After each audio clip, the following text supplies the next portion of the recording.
napuspusan din ng kampanya ng Department of Education laban sa tigdas. Ito ay upang matiyak na hindi kakalat ang naturang sakit sa mga paaralan at hindi makaapekto sa mga mag-aaral. Narito ang report ng aming kasama si Dina Pagibitan. Bilang tugon sa tumataas na bilang ng tinatamaan ng tigdas sa bansa, gayon din ang patuloy na pagsasagawa ng mga hakbang ng Department of Health para matugunan ang problema.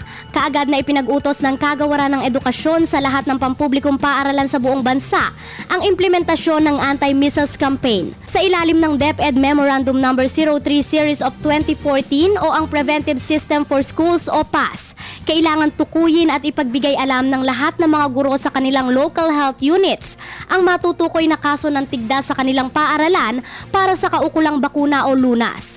Dapat ring mga guro ang araw-araw na kondisyon ng katawan ng bawat estudyante. Tungkulin ding ipakalat ng school division superintendents at regional directors ang impormasyon tungkol sa nakakahawang sakit at ang mga dapat gawin upang maiwasan at labanan ito. Yung mga teachers natin, mga sa in class per school, yung mga kanila mga estudyante dapat everyday tinitingnan nila, parang mandatory ngayon yung mga inspection. Siguro tingnan lang nila kung pagpasok ba may matamla yung bata, namumula o may lagnat. Yung mga ganong mga signs lang dapat nilang makita.